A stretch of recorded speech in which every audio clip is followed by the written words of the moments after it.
What comes to mind when you think about werewolves? The full moon? The howling? Maybe Jacob from Twilight taking his shirt off every 4 minutes. Long before the six-pack abs and silver bullets, werewolves were cursed creatures of fear, savagery, and punishment. In Mesopotamia, a goddess turned her ex into a wolf out of pure spite, the original breakup banishment. In ancient Greece, Zeus punished a cannibal king by turning him into a wolf beast. And in medieval Europe, men were burned alive for crimes they allegedly committed while under the spell of the wolf. In this episode, we're tracing the werewolf from the first ever recorded wolf-to-man morphing in the Epic of Gilgamesh, to the colonizers who weaponized wolf myths against Native Americans, to the birth of the modern werewolf through 1950s special effects and cinema, to the age of Abercrombie werewolves in Twilight. The werewolf isn't just a monster, it's a mirror. In each generation, the werewolf reflects what humans fear losing control over most: sex,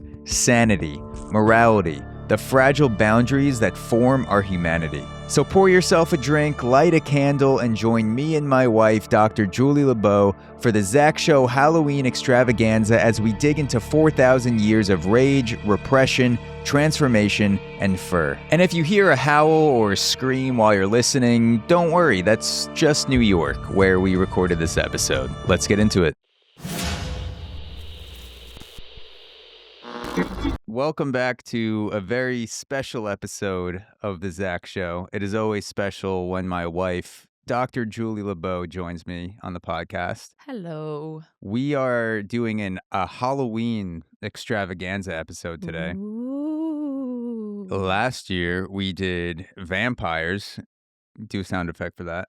Beep, beep, beep, meow. A vampire sound effect. Okay. It's more like a cat. Because you did a ghost sound effect, so I was like, all right, she's know. going to do Halloween sound effects. I don't know. This and then you was just went to straight to 90s DJ. That's just Bow, bow, bow, that bow. was the sound effect that came to me. Yeah. That would be, yeah, that would Cat. be if a werewolf attacked you, but it sounded like a DJ soundboard. If it sounded like a DJ soundboard instead of howling, it would make it less scary as your body was getting eaten alive. That's my contribution to the podcast. So yeah, we're doing werewolf. Ooh. Yeah. That was good. Thank you. We are doing an episode about werewolves today.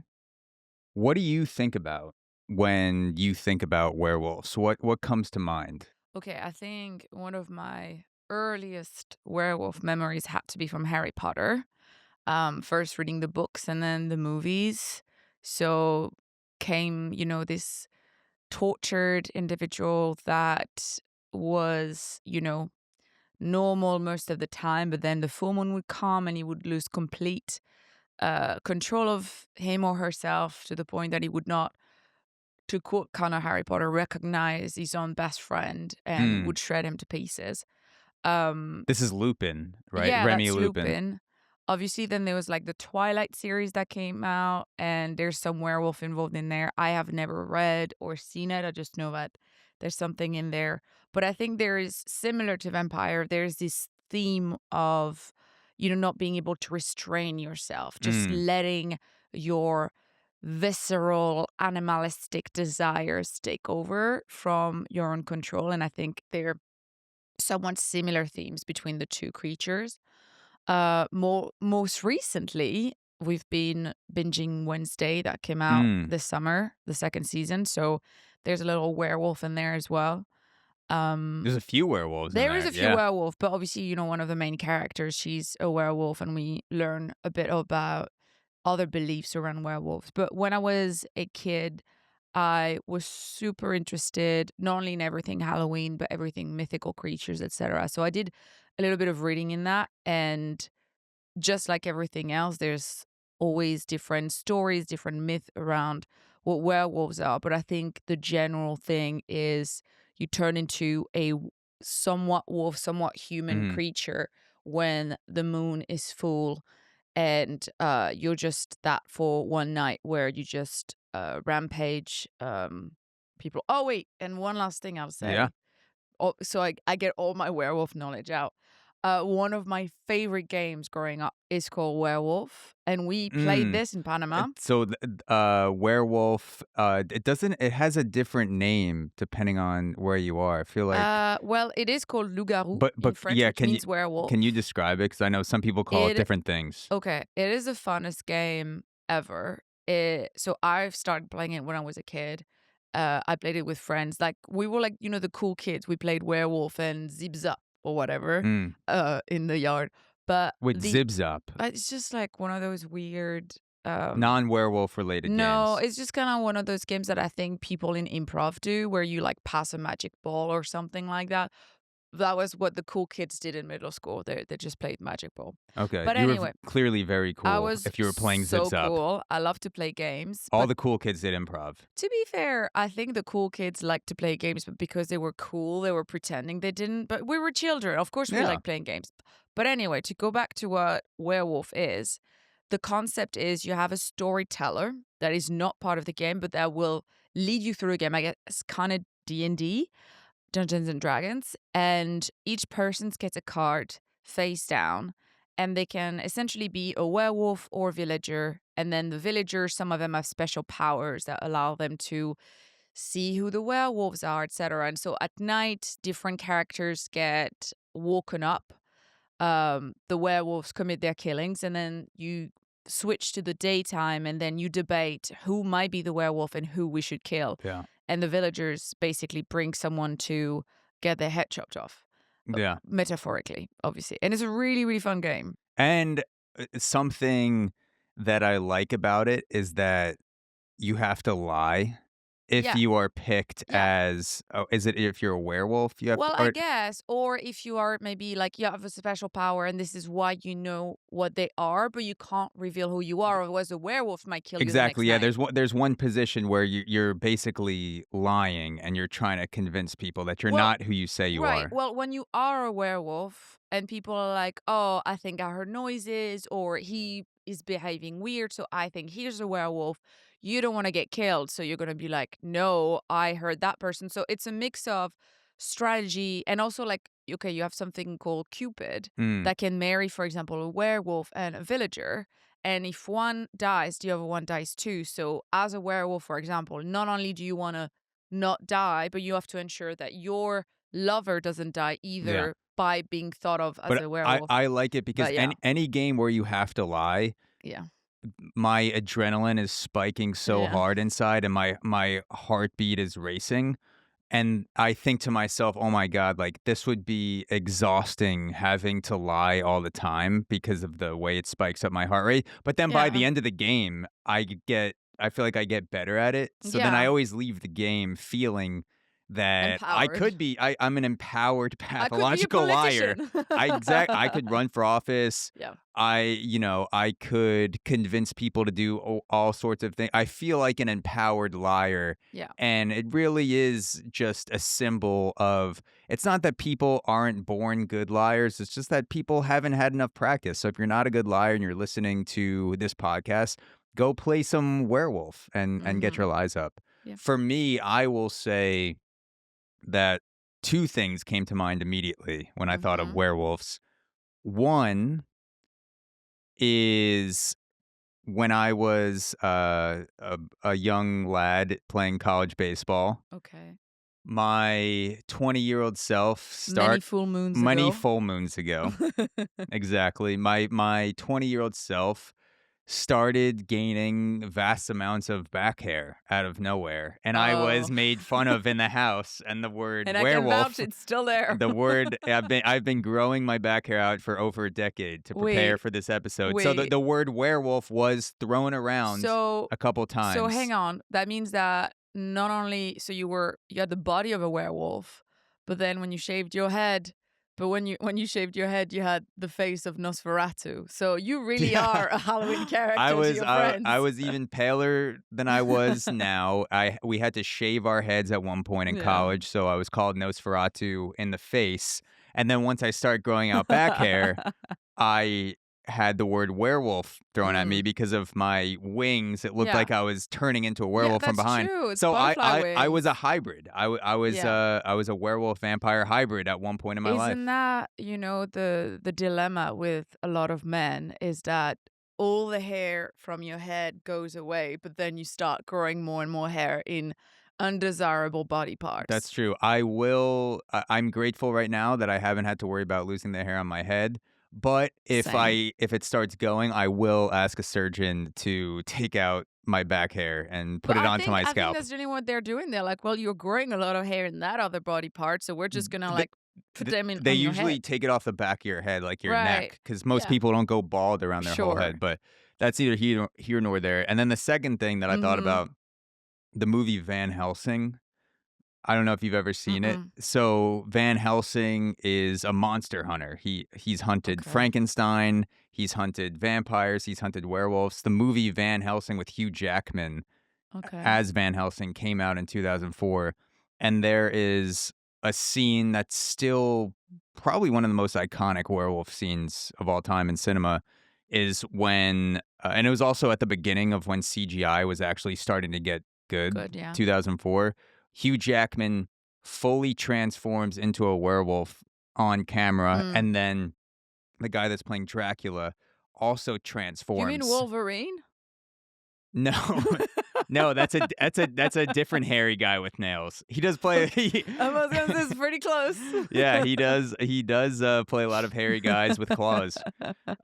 So Van Helsing, Hugh Jackman transforms into a werewolf. Okay. Dracula transforms from Dracula into like this bat creature, and they both Yeah. like sort of like in King Kong and Godzilla when they both just run at each other. Like Yeah. that's like Dracula and the Yeah. werewolf, and they just go at it, and it's like an incredible 8-minute long fight Yeah. scene in Van Helsing. I don't know how. I feel like I saw it pretty early on. I was only 11 when it came Okay. out, but I remember seeing it in middle school or very early high school, being like, "That is fucking sick." Actually, I almost forgot one of the most iconic werewolves of all time, Michael Jackson in Thriller.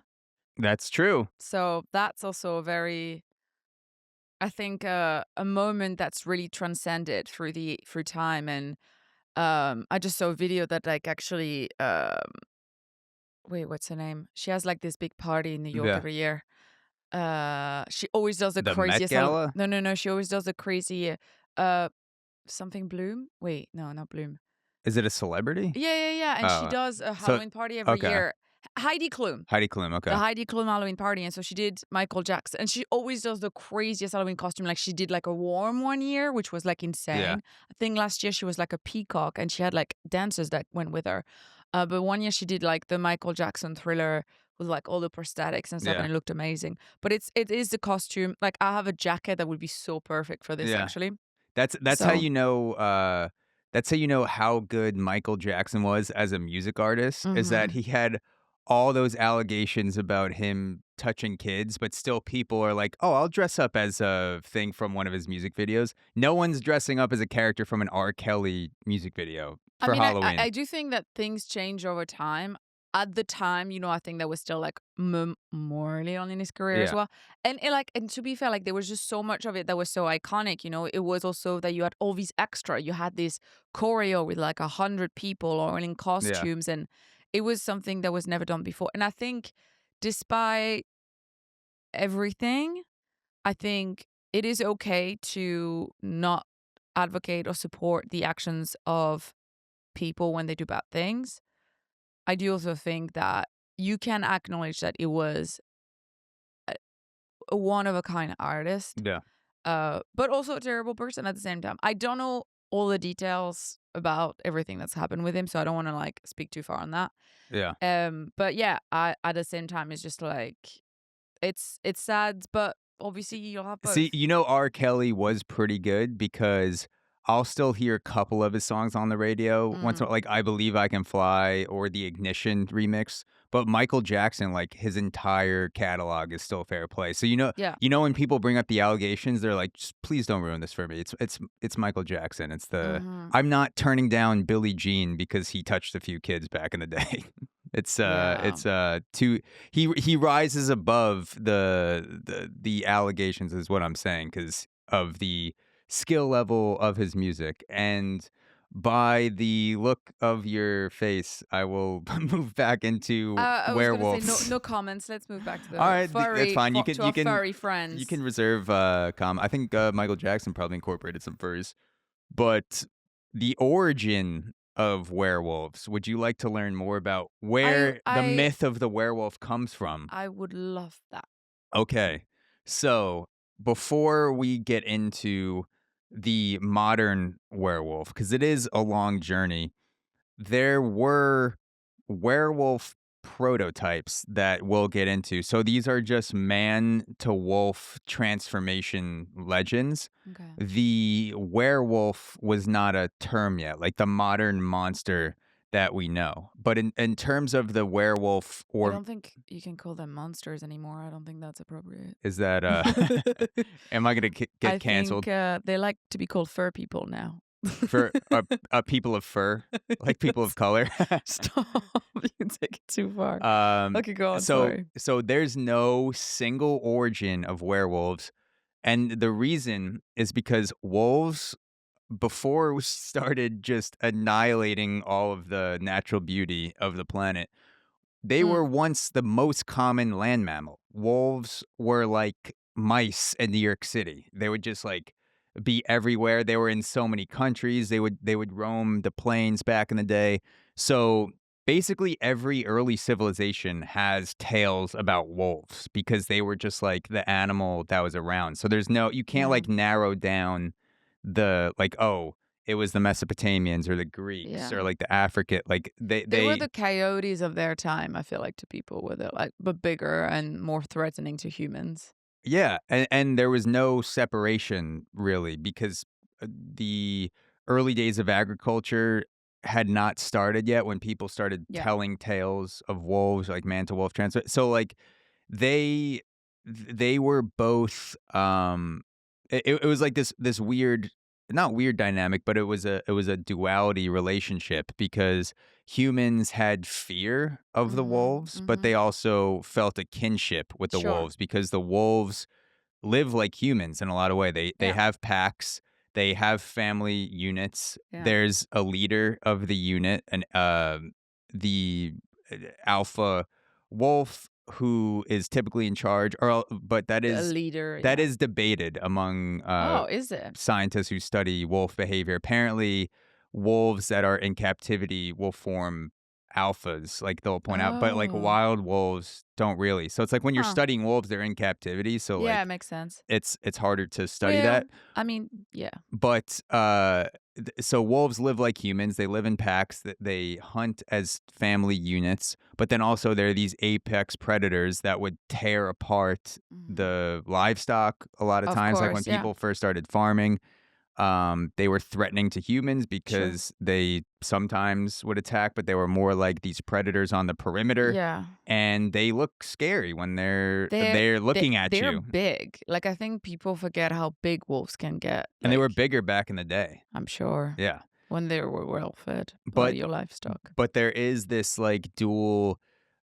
relationship that people have where it's like this fear, but it's also you're like us. And Sure. I don't know, like I've never looked at a wolf up close in person, but if you ever look at a photo of a wolf or a video and it looks into the camera, like it does look like something's there. Like when a wolf is Yeah. looking at you, you're like, "Oh shit, like it's thinking Yeah. about something." Like it does feel like it has this human aspect to it. I think a lot of like I don't know how to call them, but like mammals especially, but a lot of animals that are, have a decent sized brain, they're like definitely, I mean, you're mentioning, attacking in packs and everything. Like they strategize. They're not dumb, Yeah. chicks or something. Like as in like tiny chickens. Yeah. Yeah, they seem to have some intelligence behind Yeah. those I mean, sultry eyes. for perspective, like having had work with rats and having had hated this and not wanting to ever again, you can tell that a rat has a personality, and it's a much smaller animal with a much smaller brain, but they're capable of so much, which is also why they're used in studies, because they're very smart, Hmm. and it is heartbreaking to actually work. So basically, it's just like if you think that a rat is able to have a personality, is able to think of strategies and like what is safe, what is not, whatever.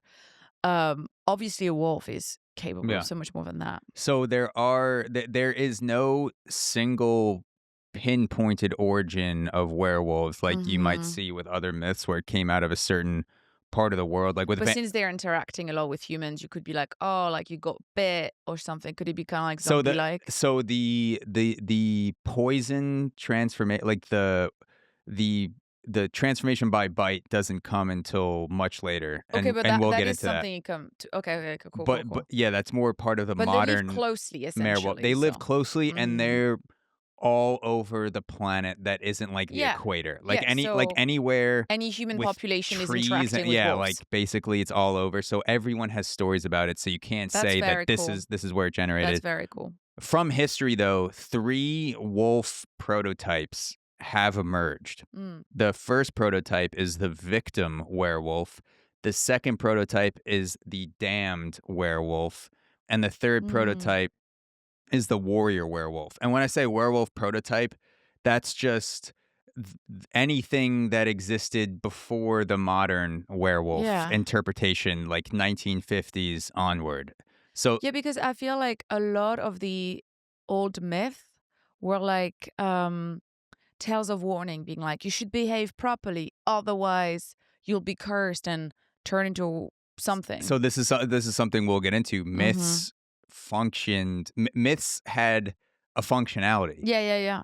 People would think something about like maybe an animal, or Mm-hmm. there be a myth about like drinking still water Yeah, and yeah, like it yeah. does these magical spiritual things to Yeah. you, but it was actually to protect people. Myths back in the day Yeah. had like it could save your life even though it wasn't true. Mm-hmm. If you Yeah, yeah, believed a yeah. certain thing Yeah. and you didn't go trying to pet a wolf or you didn't drink still Sure, water, you yeah. might not die of Or disease. just to like behave properly in society. Like Sure. if you steal something, you'll get turned Your into this balls or will this, fall off or something. Yeah. right? Or even like when you think about like the Bible and like the whole concept of it is just like if you are not a good person, if you do not behave according to the text, the apocalypse will happen and take you, and you'll go to hell or something. Like a lot of the old stories are very much for like there are rules in society too, whether it's to protect you or protect others, and you should follow them or Yeah, something bad will happen to you. myths kept people in line. Yeah. So werewolf prototype 1, the victim, Uh-huh. you can think of the victim as like an innocent person being Sure. cursed. Sure. The first ever recorded story of a human transforming into a wolf is in the Epic of Gilgamesh around Mm. 2100 BC. Okay. This story, the goddess Ishtar tries to seduce Gilgamesh, but Gilgamesh rejects Ishtar, the goddess, by listing all of her doomed lovers, including one that Ishtar, the goddess, turned into a wolf. The man, one of Ishtar's doomed lovers, was once a shepherd, but after Ishtar's curse, his own dogs and flock turned against him, driving him into exile. So basically, the goddess is trying to seduce Gilgamesh. Gilgamesh is like, "Hey, what about that other guy? You did this Mhm. too, and like he scorned you, and then you turned him into a wolf, and then Mhm. his entire farm ran away from him." This is the actual, or not the actual, but like the English version of what the text was. So this is what Gilgamesh said to Ishtar. He says, "You loved the shepherd, keeper of the flocks. You struck him and turned him into a wolf, so his own shepherd boys hunted him, and his dogs tore at his haunches." What do you think about the first ever man to wolf transformation story being one about a breakup or like a vengeful ex encounter, like a Mhm. scorned lover's like actually like be gone, like screw Yeah. you, I'm gonna turn you into a wolf. I mean, I feel like so many of myths and stories BC, Like, especially when you think of Greek mythology, and like the Odyssey and things like that. I feel like so much of it is just like vengeful gods and goddesses just, yeah, like maybe like this is like just punishing without necessarily being, having done anything really bad. Yeah. Just like you said, vengeful things, like you did this, so I'll punish you. In like god and human interacting as well. Yeah, it's like you forget to call Zeus back, and he's just sipping tea in the clouds, like lightning bolt, I know, be right? gone. I mean, when you didn't text me back for 18 hours when we started dating, you're lucky I wasn't a goddess, because God know what would have that happened to you. that leads into one of my questions. If you Oh, were an ancient oh. goddess Mm. and I pissed you off, what animal would you turn me into? Ooh, okay. This is interesting. I mean, I think it would depend how bad it is. But if you really did something really bad, like cheated or just did something to really piss me off, I would turn you into something very, very small. Like maybe one of those mice that are like roaming New York City, like you say. So at least you'd still get to live in your city, but you'd just be teeny little I mice. I wouldn't survive as a mouse in the city because rats rule the city. Sure. I would I be could be eaten by a convinced. rat in 2 seconds. Okay, fine, you could be a rat. But yeah, basically I would be just like your dirty dog, and so I'll turn you into a I dirty something that rhymes with it. That's a rat. I could see myself chilling as a rat. Like I I like going for walks in the morning. Mm-hmm. That's Rats true. only walk. That's true. I mean, Sometimes they may fly. I meditate in the morning. Yeah. They live in a lot of dark spaces where Yeah. you don't even have to close your eyes. You just Love New York pizza. That's true. I have an unlimited supply of rotten pizza, which if you're a rat, Yeah. rotten pizza is just pizza.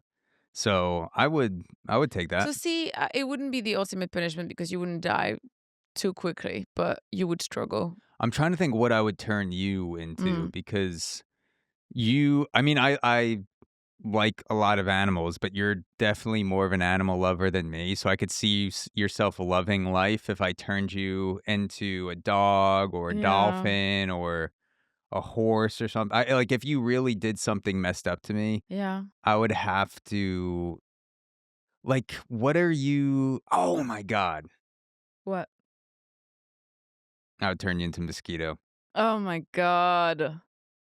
That's the worst. Good job. and you That's just the last thing in your life would be someone getting sitting outside smashed. drinking wine and dinner, and you'd be like, "Oh, I remember wine," trying to get a sip, and then you'd land on the glass, and you just get flicked into oblivion. You'd land on some girl's skin, and she would just go. Or I'd land into the wine. Maybe this is what I would do as a mosquito. I'd just be like, screw it. I'll just get drunk until I die Yeah. and drown in Just I wine. feel like if you ever see a fly or a mosquito fall into a glass of wine or beer, it does look like they're just trying to, like, shovel as much into their mouth before they drown. Like, with their arms, they're like, Well, literally drowning, like they can't lift their wings. So this is what we look like when we drown too. We don't look like we're like, seawater. We're just like Yeah, but if it taking was some in. beer, you could try to drink your way out of it. I don't think you could drink your way out of it as a mosquito in a glass full of Well beer. well, it would be 10,000 times your body weight, so it'd be like someone drinking, like, 10 tons of Well, beer or something like that. It would be definitely would tough. drown. So the second werewolf prototype Okay. is called the damned werewolf. Think of this as a werewolf or a man who was transformed to a wolf for deviant behavior. They were misbehaving somehow. So it's not like an innocent person dating someone and they're just like wolf. It's like you're being punished for something. Mm-hmm. So the first time that the damned werewolf came into existence in written history Mm-hmm. was the story of King Lycaon. It's Lycaon Greek. I think that's how you say it. But it's ancient Greece in 700 BC. Okay. The story of King Lycaon. King Lycaon of Arcadia tried to test Zeus by serving him a meal made from a murdered child's entrails, their insides. Ooh. He tried to serve Zeus uh, the insides of a murdered child. Why? In some versions of the story, his own sons. Why? Well, you'll see. Disgusted, Zeus struck the palace with lightning and transformed Lycaon into a wolf, saying, "You've acted like a beast, now be one." Mm. Later, writers like Pausanias and Pliny the Elder claimed that men who tasted human flesh at the Arcadian festival of Lycaea were also turned into wolves for 9 to 10 years. If they avoided eating human meat at the time, they could become human again. So in this story, it was like there was no definitive reason behind the king testing Zeus. Like this was just like Oh, something you wanted to like be people like, like oh, really? tested the No? gods. People like Okay, okay, played okay, pranks okay, on the okay. gods, like did messed up stuff to the That is a gods. messed up prank. So he served his own dead child's entrails to Zeus. Zeus struck him with lightning and transformed Lycaon into the wolf, saying, "You've acted like a beast. Yeah. Now be one." Lycaon means wolf man or of the wolf. It comes Mm. from the Greek lycos. What Okay. what are your first thoughts on hearing that story? Okay. I I get that you want to be like, oh, let's see how far I can go with the gods. Like, let's see if they would know this, or maybe I'll play a joke on them. Like, sure. But it's like your own child. First, why would you want to murder your own child? Why would you want to feed anyone its insides? His insides. Like, it's just everything about this feels very wrong. I like the beast thing because that's what I was trying to say earlier when I would turn into a rat. Like, you've acted like a rat, now be a Now be rat. one. So, I kudos to Zeus on that. I just do not understand the why. You're like, we'll come to this, and I'm like, mm. And I feel like it's interesting though that at the time Zeus, quote unquote, be like, oh, I need to turn you into a beast. It'll be a wolf. Mm. What? Okay, in Beauty and the Beast, was he supposed to kind of like be like some kind of an animal? Like, do you know? Obviously he's a beast. He's like is man furry, but Yeah. like, is it supposed to be inspired from like wolves or something? I wonder for the original tale I if you've don't know. encountered It's that. been so long since I've seen Beauty and the Beast. Well, I I mean, don't. it is not just the Disney. Disney is an Yeah. adaptation from a tale That's that's the only much one older. I know. I've never read the original because I know Disney oftentimes will change the tale from a very fucked up version like Cinderella Yeah. to something that children can Yeah. watch. Okay. Let me. So here, while you're Yeah. looking that up, the reason that Lycaon served his child's entrails to Zeus was to test Zeus's omniscience. Basically, like, did he know everything? And so the king. But why your own kid though? Couldn't you kill another kid Well, let's or see. The person? king, a symbol of impiety and defiance against the gods, wanted to see if Zeus could detect the human flesh in the meal. In response, Zeus was enraged by this horrific act, destroyed Lycaon's sons with lightning, and transformed the king into a wolf as a punishment. So basically, he was like, I mean, he could have just been a psychopath. He wanted to test Zeus's palate to see if he could detect human flesh, but he murdered his own son to do that. So That's crazy. it does kind of sound like Hannibal. If you've ever seen the movie Hannibal or the TV series, there are moments where he cooks with human flesh of his own victims and he serves it to them in like a sausage or like a broth, and Yeah. Hannibal watches like his guests eat human remains, and he Yeah. almost like gets off on the fact that they don't realize there's human inside it. So it kind of sounds like Hannibal could be like a side quest to Yeah. the Lycaon story. So Yeah. what were you looking up? Okay, so it seems like it varies. So, but nothing has to do with a wolf. So the beast was actually a mix of different animals. So in the original 1740 tale, is described as having scales and an elephant's trunk. Hmm. But the Disney Beast version of 91, the person animating that movie said that it was inspired to be a mix of a lion, buffalo, bear, boar, and a wolf, actually. Okay. So a little bit of that, but just kind of like different, I guess, furry mammals, So part wolf. Okay.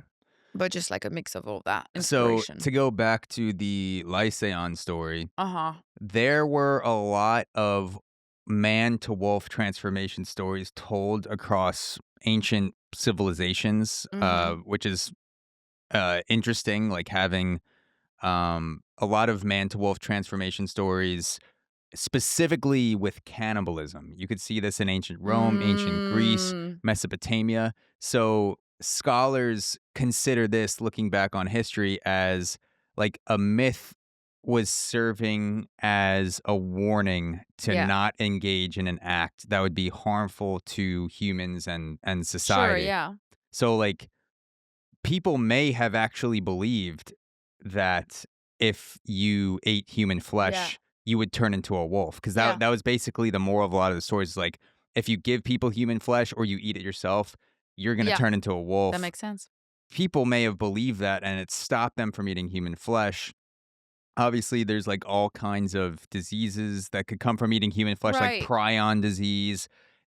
Usually if someone's dead and you're eating them, they died of Yeah. something, so, like, you're catching the disease of whatever they died from, so, like, Although, you're harming society by eating no, human totally. flesh. Although I feel like at the time, there was a lot of periods of famines and stuff. Like, I don't think, unless you're like a psycho to some extent, I think most human beings wouldn't be like, what would be tasty for dinner? A nice piece of human steak. I think people that may have, and to this day, is people, except for maybe, a few that are just like, humans is not different from cow or whatever, but the vast majority of humans would only eat another human uh, if it had no other choice. But did we become like that over hundreds and thousands of years, or did humans start out eating each But other? humans have Wait, let me always, finish, let me okay. finish. Do we start out eating each other? The humans that ate other humans evolutionarily did not survive. So the humans that had a taste Mm, for other humans, their genes did not get passed down because there are specific diseases mm-hmm. associated with cannibalism. There have been tribes studied that engage in cannibalism. Sure. You get prion disease. You keep recirculating diseases that should kill you and Yeah. go away, but you eat the flesh, you eat the diseased flesh, so it I keeps like mean, the circulating disease going. So it's there are human possible. health risks to And eating yeah, cannibal it's possible. And like I said, there diets. are like maybe some tribes that do practice cannibalism to some extent that we don't know much of.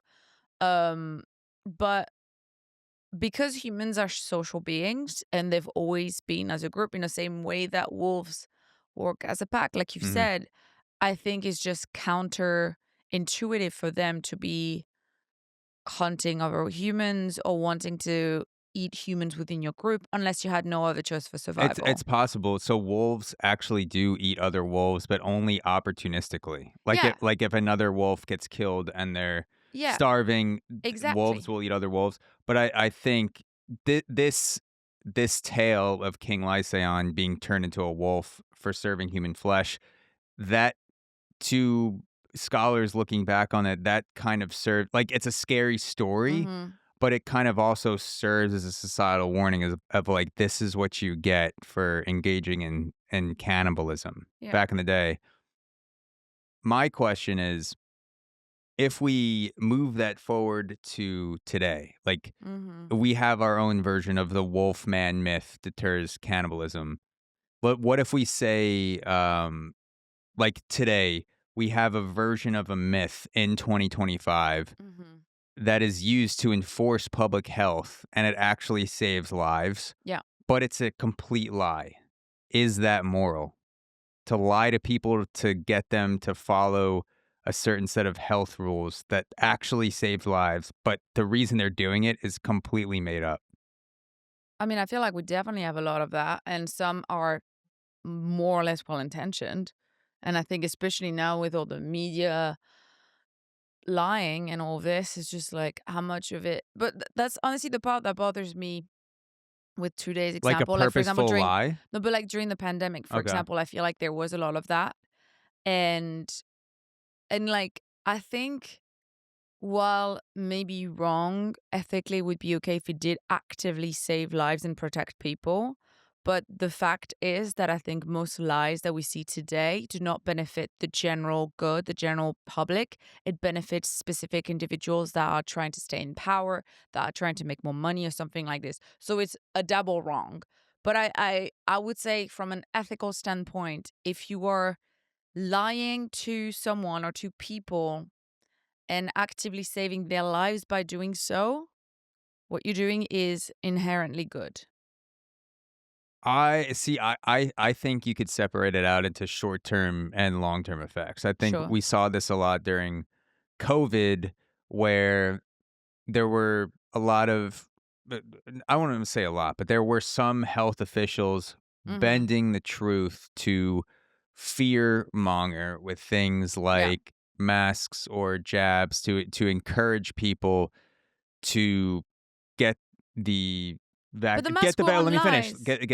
Get the vaccine. Uh-huh. There were people that were not being 100% honest with the effectiveness of Sure. certain things. Sure. I'll say that. That was definitely true at the Mm-hmm. beginning of the pandemic. That's not just due to lying. That's also due to limited I information. was about to That's say due, that. but let's say there's another pandemic Okay. and the health officials choose to lie to people and they say if you take this pill you're 100% 100% effectively protected against this virus X, Uh-huh. let's call it, but it's actually only 50% protection. But if you say it's 50%, But then it people would hurt them people more. people would be like, well, if I'm only 50% protected, well, I'll just take my chances. If you lie to people and say they're 100% Yeah. protected, let's say a lot more people take the pill and then they lie and the lives get saved.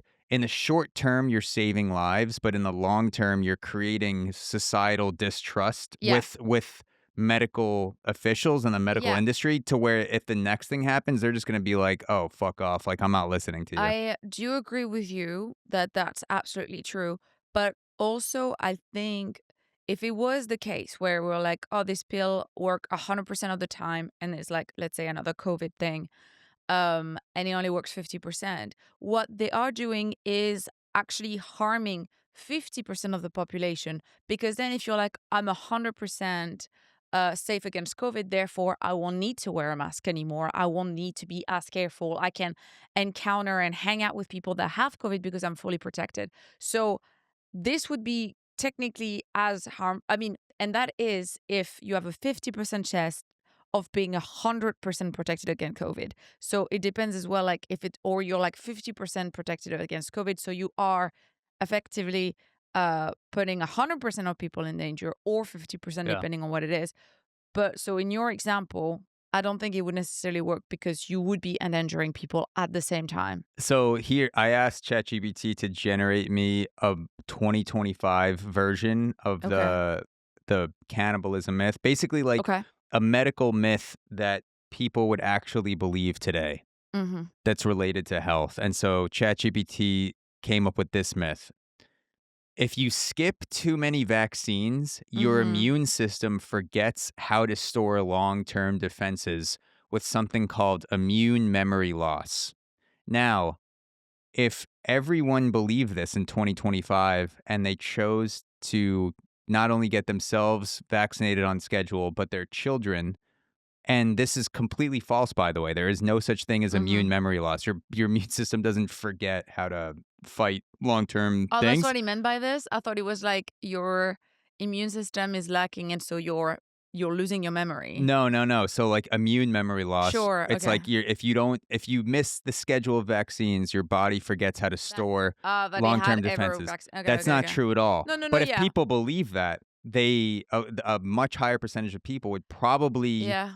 go get their scheduled vaccines. It's a complete lie. What It's not harming people, but is that yeah. justified? Well, okay, so what I think is so interesting with both these stories, whether it's the werewolf, where you have, if you eat other human beings, you're going to have diseases that kill you.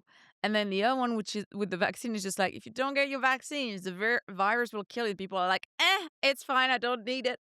But then if you're like, well, you'll turn into a wolf or your immune Yeah. system's going to degrade, you're like, ooh la la.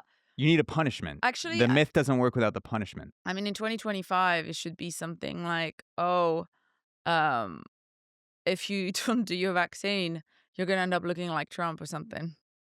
I mean, there would be a lot of people uh who take the vaccine then, Or yeah. you're gonna speak like RFK. Yeah, I mean, anyone who doesn't want to speak like RFK or who isn't attracted to Donald Trump would definitely take the Okay, vaccine. if you are genuinely sexually attracted to Donald Trump, no matter what your political orientation is, I think you need to get checked up by a doctor. I'm sure they're niche OnlyFans videos for sure. There's some role play going on in the Trump verse. I was starting to be hungry, but my appetite's all gone. That's fine. So basically to wrap up the Lycaon myth, Mm. is it moral to have a myth that saves people's lives that's a complete lie? I think If it's okay. actually saving, if less people are dying because they believe something that's not true, is it moral to spread that myth? My belief is that if the lie is not actually harmful to anyone, and in that particular case, uh, it's just like, I mean, yeah, like maybe the negative thing is just that you're like, oh, you lied to us. We can't trust you. And there's always, like a little bit of leeway. Just like, oh, we thought that was true. We made a mistake, which happens all the time. Mhm. Um, or like we didn't know enough, which was true during the pandemic. Like they gave us information on how to protect ourselves as best as they could as it came along. But it was just kind of like very new in a way. But to me, yeah, if like we take the example that you just gave, and it's not really harmful to anyone, why not? You could ask the same question with religion. It's just like, I mean, based on what you believe, you could be like, you're just believing in a bunch of lies. And it's just like, and again, I think with religion it's a bit tricky, but if you are a kind human and these are your beliefs and you're not forcing them upon anyone, it's not harming anyone But for you to believe that. I would say without categorizing religion as a truth versus a lie, I'd say the difference is that in my example, you'd have medical health professionals that know better spreading a purposeful lie to save But people's who's lives. spreading the lies? Let me finish. Okay. The medical professionals are spreading the I thought it was lie. the government. So, Well, the government working with medical professionals, any people that know better are lying. The people who are spreading the lie know it's a lie, and yeah, they're but spreading it to the people. we used to having a government lie to us. I mean, it's just like, when did they not lie to us? Yeah, but A long time ago, I'm maybe. saying medical professionals. Sure, but you did Take the not. government away for Okay, now. you did not say it was medical professional lying to your face. You just said that that was the myth, but not who was spreading So it. the doctors and government get together Okay. and they say we're going to lie to the people and tell them that your immune system forgets how to store long-term defenses against diseases if you miss vaccines. It's They not. both know it's a lie and they're spreading it to the average person. Okay, in all fairness, it is not entirely a lie in that particular example, which is what, like, it It depends on the is though. depending on the vaccines, which is what, like, there are some shots that you need to get, like, every year or every 10 years or something like that. Like, it does eventually wear off to Sure, some but that kind. those are for uh different variants, but there's no such thing as immune memory loss. No, That's not just literally, not. but, like, that could be also, you could argue it's a way for the layperson to Sure, understand but what's going on. let's for the argument's sake, it's a complete lie. Sure. Whatever the lie is, in my example, you have medical professionals and the government uh conspiring together to lie to the average person, and a medical professional gets on CNN or Fox News and says, "Hey, you need to get your vaccines because of insert lie." The lie doesn't matter, but everyone in government and Yeah. the medical community knows it's a lie. In the religious example, the people who are telling other people to believe almost always believe as strong or more Okay. strongly than the people they're telling Okay. the belief to. I will say that if, for example, the pandemic did not wane down after the vaccinations roll out, etc., that clearly, like, I know that not everybody got the vaccine against COVID, but ultimately enough people did that it waned down the pandemic. If the pandemic was not lowering down because people were not getting vaccinated, and we had tried everything we had done to that point, but we just kept having people dying and dying, and they were like, okay, let's try this strategy where we're telling people this. If clearly death is not enough for them to worry because they're like, I'm young or whatever reason, if like everything we've told them, like the long-term COVID, the death, like everything, they're like, I don't care, I'm still not getting vaccinated. And then they decided, okay, let's try to say that. Or maybe that not getting COVID causes autism. Apparently that's making a lot of people not get vaxxed. So maybe the opposite will work. Eh, Even though that was a lie, I would say that's fine because you've tried to be honest and people are being jerks and it's killing people. So fine. I would be for short-term myth making, bending the truth in extremely, extremely, extremely horrific circumstances where calculations were made, and if a certain number of people didn't get certain medical treatment, a ton of people would die. I I I mean, that was a I pandemic. I would be for bending the truth slightly or withholding some information in order for people to get the treatment that they needed on a massive scale. Now, but you have to be willing to dish it and take it. Hmm. When you choose to bend that truth, you are now opening yourself up to people to say, "Hey, you lied to us 5 years ago. Why should I believe you now?" And then you then have to answer to that and be honest with people. Yeah, If you keep lying to them, then the sure. whole shit goes off the But rails. in all fairness, climate change, scientists have been saying that humans have been causing climate change. It's gonna be like the death of every life on Earth for over 50 years. And there's still a ton of people that are just like, that's not true, that's not happening. Even though like now more than ever we have so much evidence of it happening. So like we have scientists that never I like think the 21. average person would say that climate change exists. I think total climate change deniers are very rare. I think people just disagree on the level that humans are responsible for it. I don't think there's Yeah, many but people like that are like, okay, it's not sure, a thing. sure, if you want to say that, but like the fact that scientists I've been saying that humans were responsible for this. It was not just like one of those climate change thing where sometimes it's cold, sometimes it's hot. Like this very version of climate change has been shown to the public for over 50 years. And there's just so many people that are like, I don't think it's our fault because it inconveniences them. But But ultimately, that's my point. The only point that I'm trying to make is that no matter how truthful scientists are being, there's always going to be people that don't believe them. So sure, if I can save and lives, why not? it can say, I'm saying there's a cost to it. Sure. If you lie to Sure. people and they find out, you then have no legs to stand on the next time the climate change. Let's say Sure. humanity's good for 1,000, and I'll get off this. We'll go back to Yeah.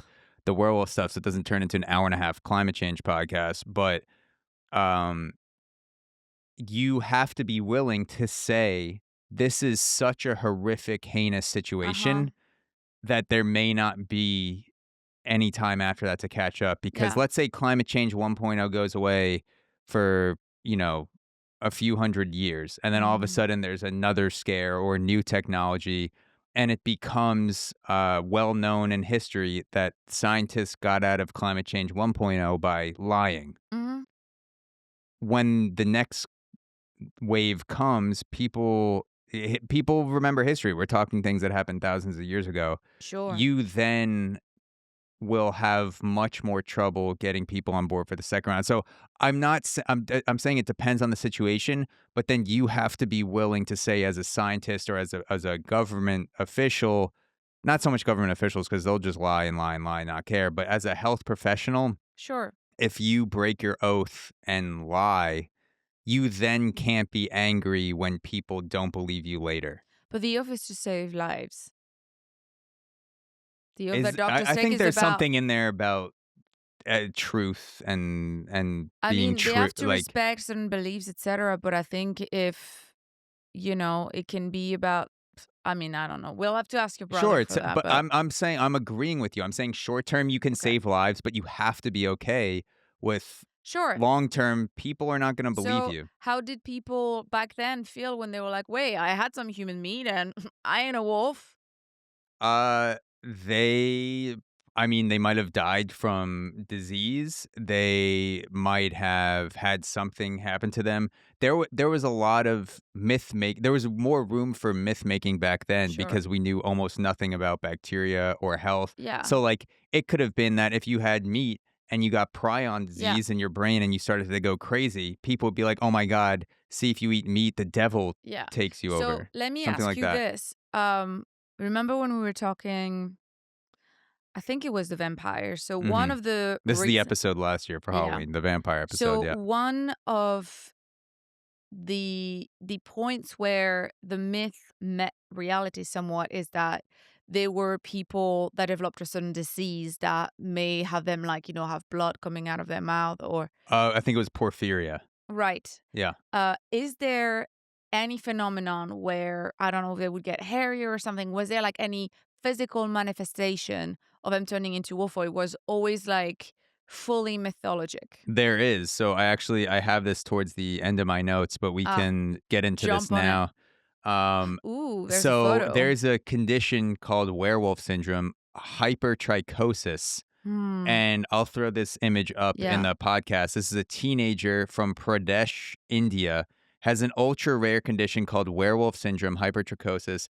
The incurable condition is so rare that it's believed that only 50 people have had it since the Middle Ages. Wow. So, for people that are just listening to this is a boy that is covered, or I think he's a boy, Yeah. teenager, it says, um, that his entire face and neck up is covered like the top of your head would be Mm-hmm. covered. Like it's like he literally has a Is that a full facial beard? hair everywhere except his eyeballs, which is Mm-hmm. crazy.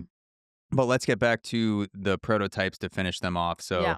we've had the werewolf prototype 1, which is the victim, 2, the damned. The third prototype is the warrior. And this Mm. one is fucking crazy.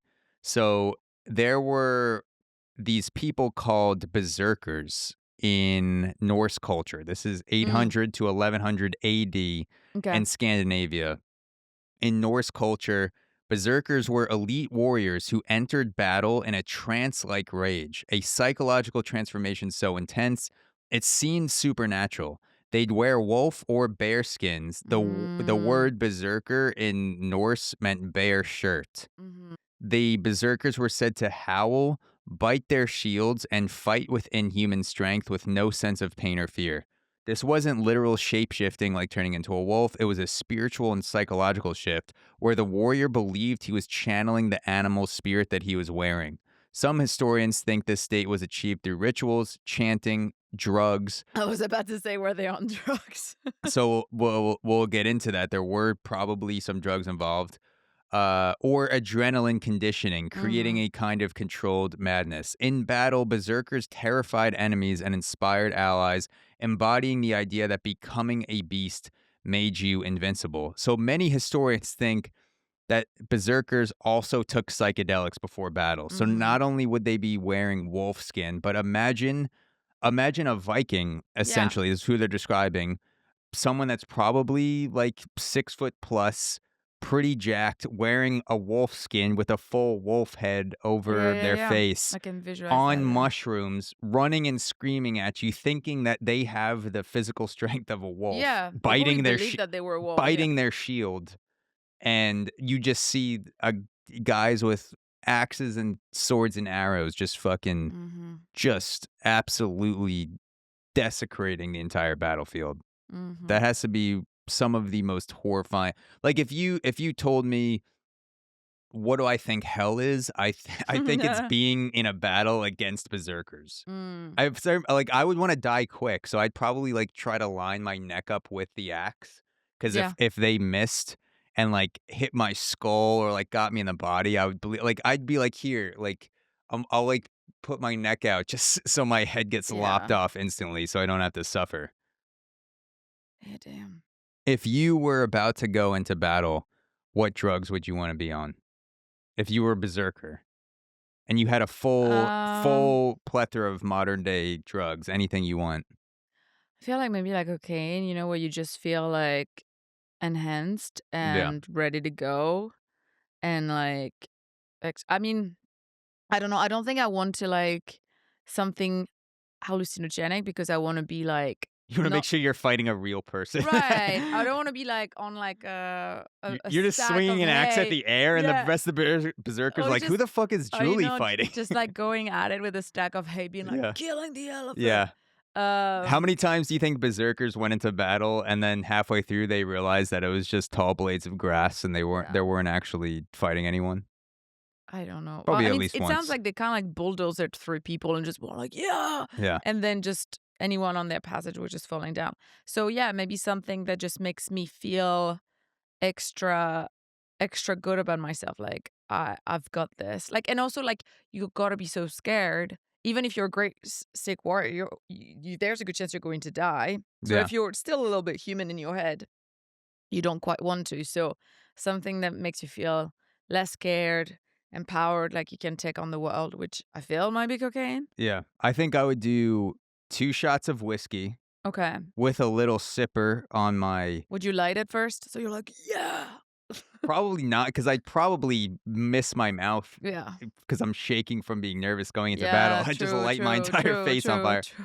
I would take 2, but that would be scary though. Yeah. Before I burn to death, be like, Yeah. oh my god, Zach's really going full berserker for this battle. Yeah, He you're lit like his just face a on burning fire. man running to people. I would go 2 shots of whiskey. Okay. I would keep a little sipper flask on my side, like in Okay. my satchel. Yeah.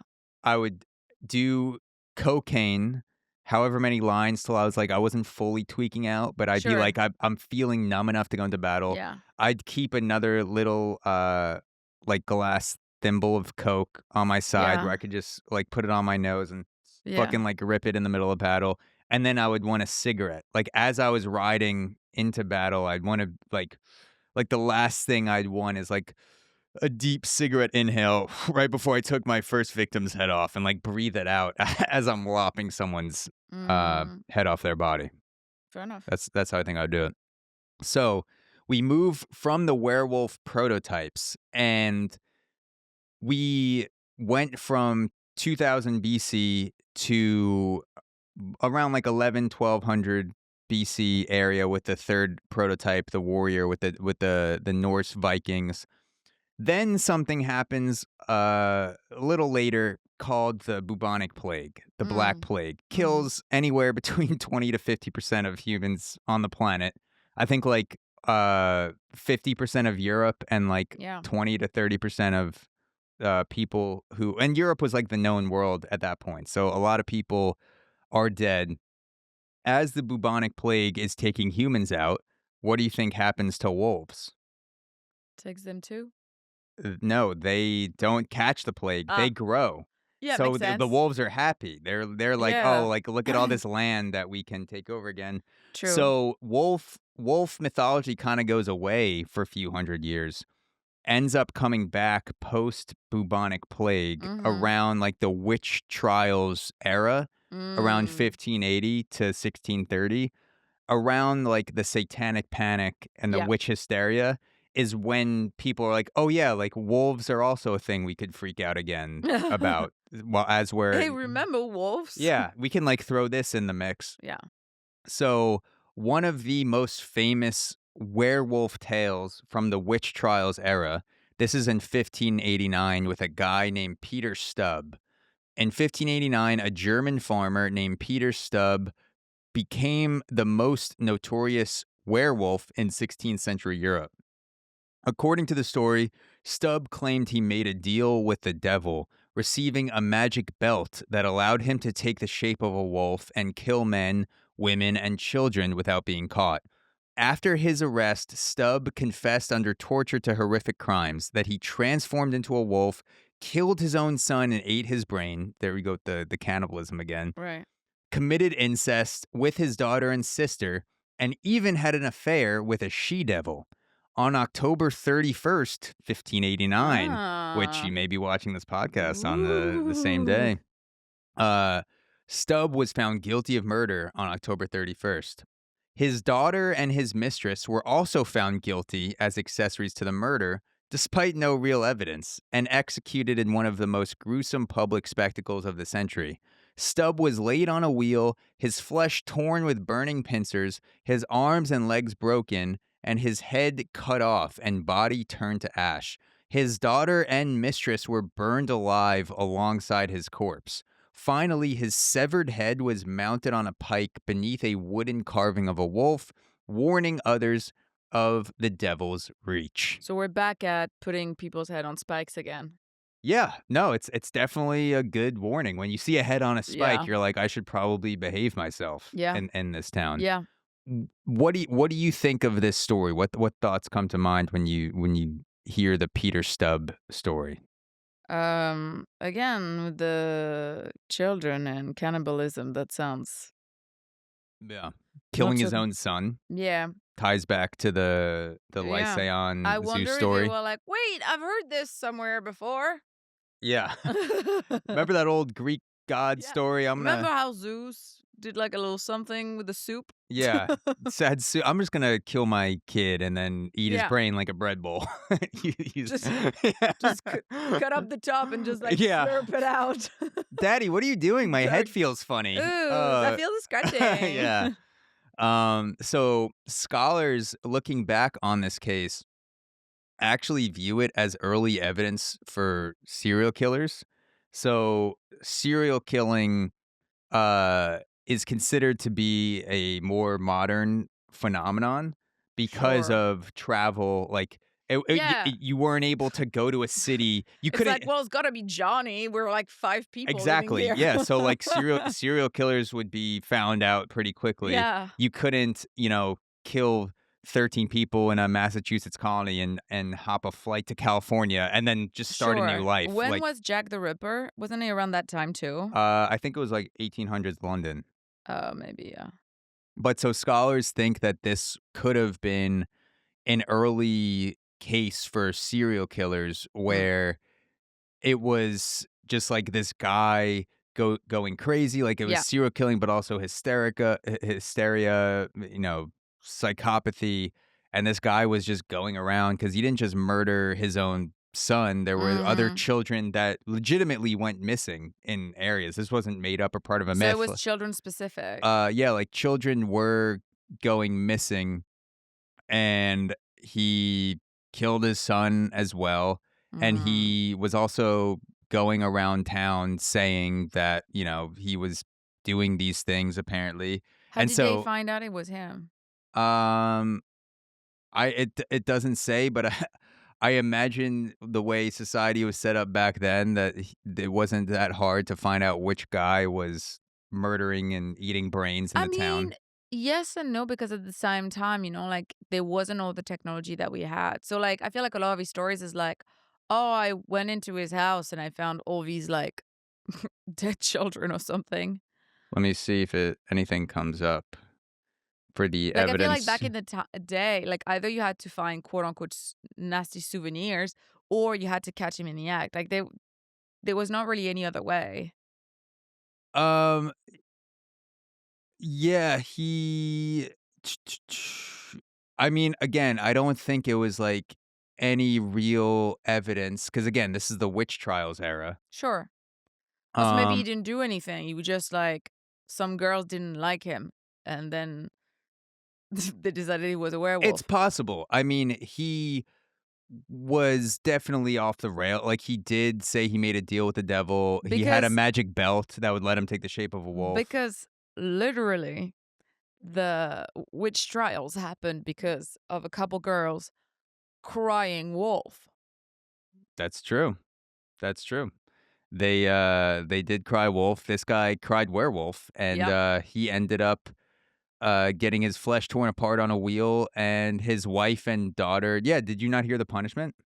Sorry, I must have missed that. Stubbe was laid on a wheel, his flesh torn apart with burning pincers, his arms and legs broken, Oh my his head god. cut off, and his body burned to ash. His daughter and mistress were burned alive alongside Oh his my god. corpse, even though there was no real evidence linking the daughter and mistress. Yeah. I love how there was nothing linking them, and they were like, let's just burn them alive to be safe, along Yeah. along with the father. Well, I feel like at the time they did like the burning and the hanging, most of them. Yeah. I'm struggling to picture. So was the wheel stretching him? I think he was, Like, like, tied to a wheel like, a big, like, wagon and wheel, there was like a cutting and then thing they had a f they so what probably happened and wasn't, clear by the details in the story so they tore apart his flesh with pincers and cut his head off and burned his body to ash. I think, pincers? Is it like like, forceps? kinda yeah, like, Okay. big medical Big forceps. forceps, like, giant for Sure. I think they were Ugh. probably because they believed he was like possessed by the devil or possessed by Sure. something, they were trying to like completely tear apart his body before they burned it alive to make sure that whatever was possessing him, Sure. which might have Okay. just been uh psychopathy. I mean, I was about to say, like, sounds to me like you were like, we're gonna torture this guy a little bit before we burn him alive. It's also he could have confessed to it because they tortured him. So who knows? The evidence was not super Yeah. clear back in the day. But that is the case of Peter Stubbe. You know what reminds me? Sorry, just moving back onto witches a little bit. I don't know if I was like fully common knowledge. I learned this from Monty Python, but I feel like there is at least some truth to it that like for witches they had this thing where like if this woman floats, she's a witch, but if she sinks, then she's a real woman. So like you were screwed either way because either quote unquote you floated and then you would be like hung, or you just drowned. Yeah. All right. She's dead. Definitely not a witch. Worked out for us. Yeah. Oh, good. Oh, that's too bad. Too bad. Well, oh, she's coming back up. Witch. It's the witch. Yeah. Kill the witch. So yeah, that's Peter Stubbe. Oh, sorry, I need to stretch my legs. There's another guy called the Werewolf of Dole, which is another famous werewolf story Okay. from the witch trial era. Okay. In 1573, in the small French town of Dole, terror Represent. Yep, there's a French story. Terror spread through the countryside as children began disappearing in the woods. Their remains were found partially eaten, torn apart as if by a wild animal. This is also this story is more confirmed with evidence than the Peter Stubbe story. So like Wait, can I pause you children for a were second? legitimately found. I think it's very interesting. There's a bit of a full back circle moment here because it seems to be like the victims are children a lot. And we were talking about MJ being a werewolf at the beginning. So I just think it's a bit of a full circle moment. Wolves throughout history had an affinity for touching children with their teeth or with their hands, one way or the other. Yeah, that's right. Full circle. So in the French town of Dole, this is 1573, terror spread through the countryside as children began disappearing from the woods. Their remains were found partially eaten, torn apart as if by a wild animal. Witnesses swore they saw a gaunt, wolf-like creature lurking near the tree line. When villagers finally captured a reclusive hermit named Gilles Garnier, the horror only deepened. Under torture, so there was torture involved, Garnier confessed to what they most feared, that he made a pact with the devil, who gave him a magic ointment that allowed him to transform into a wolf. In that form, he said, he killed and ate several children, drinking their blood and storing their flesh to feed his starving wife. The confession, extracted in agony, matched the hysteria of the time perfectly. France was deep in the witch trials era, where belief in demons, werewolf, and cannibalistic witches was a state religion. On January 18th, 1574, Garnier was found guilty of lycanthropy, which is wolf to man, man to wolf transformation, and witchcraft, and burned alive at the stake before a horrified crowd. Local officials celebrated it as a triumph of Christian justice, the purification of evil through fire. So again, this is something where there is more evidence in the Peter Stubbe case. Historians do look back and say this is probably a case of mental illness mixed with possible serial killing. Like, he could have been a crazy serial killer. Or maybe he killed nobody. It's just that, like, I mean, there were children going missing that were found partially eaten. No, I'm not saying that. And he was not tortured. Someone, so I'm saying this is my point. Like, I'm not saying that someone wasn't doing something. It's just that, like, under torture, and you're like, whatever, just kill me. I'll just admit to whatever you're torturing. There was torture involved. So who knows what the actual truth is? It could have been someone else that was killing them. I've always thought that torture was, like, honestly the dumbest thing. I mean, obviously it's horrific, but also it's, like, so dumb because I'm just like, torture me enough and I'll admit to anything I haven't done just so that you stop. Yeah, no, I agree. It could have been some random guy going around killing people. It could have been children actually getting attacked by wild animals. Yeah. Or it could have been a crazy guy that was an early serial killer. It could have been a crazy guy that was just like, so, some autistic guy in the woods that thought he was a wolf, and they were That like, is "It's not him, it's him." this is not how autism works. Is that not how it works? No, it's Okay. not. Well, you have the PhD, so you would know. Yeah, that's not autism for you. Some Nobody some believes some they are a wolf. maybe it could have been an early furry. It could have been a guy who was living life as a furry saying, I'm a wolf and I believe I can transform into a wolf." And then he was, found guilty Mhm. after insane torture. Yeah. I do think it is funny that during the witch trials era, a man had to be accused of murdering and eating children to be burned at the stake, and then a woman just had to walk down the street weird once. Yeah. And they were like, "Burn her. Yeah. She's limping." Witch. The joys of being a woman And at this that guy time. and they're like, "Well, he did murder and eat children. Maybe we should put him on trial and Yeah. then figure out what happened." She Um, forgot to make soup.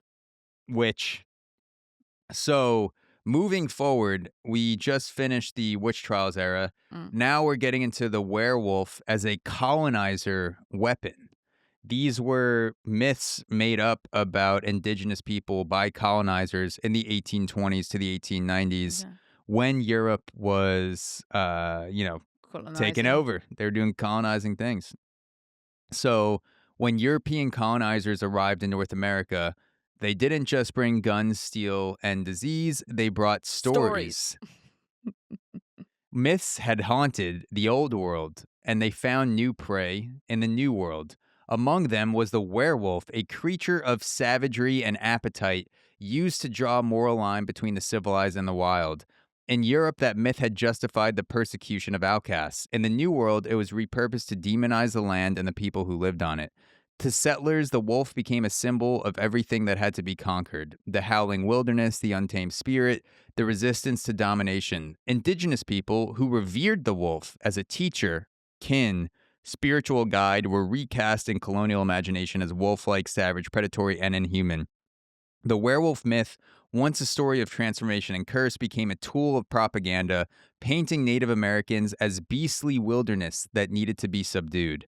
As wolves were hunted to near extinction, so too were people compared to them.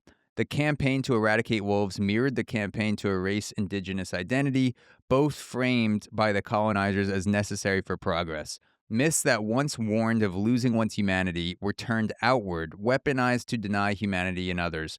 In the colonial imagination, the frontier was a battlefield between man and monster, and the tragedy is the monsters were often invented to justify the conquest. So yeah, basically there's like this dichotomy between how the legend of the wolf is framed in the colonizer's mind versus the indigenous people, Mm-hmm. where the indigenous people, like a wolf they live with the land. So a wolf is like a Yeah. teacher, it's a Yeah. spiritual symbol, it's Yeah. something that's often positive. The settlers use the wolf symbol often to like depict the savagery in the indigenous people and wiping out the Mm-hmm. population. They were often compared to that. So you have um this also like the thing flips where the werewolf, you had this myth making back in the day where people turned from a man into a wolf for something like cannibal, like if you ate human flesh that would be a punishment.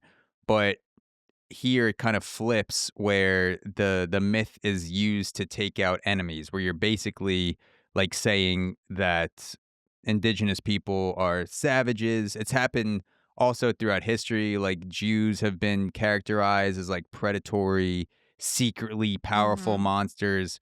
Black people were cursed or morally corrupt, which made it Yeah. easier to want to enslave them. Like you White often have people myths. particularly like to associate people they don't like as Sure, animals. and when you have a myth, that makes it easier for people to not see another group of people as human, Yeah. whoever you're saying it towards, whether it's like the Nazi myths about the Jews or Yeah. colonizer myths Yeah. about indigenous people. Absolutely. It makes you see them as literal like animals. So you're like, I don't feel Yeah. bad about killing them. There's that episode of Black Mirror. I don't, you've watched the episodes of Black Mirror, right? I've seen most of them, yeah. So there is this one where the soldiers, I don't remember all the details, so don't quote me on everything, but like the idea was like the soldiers have kind of like this.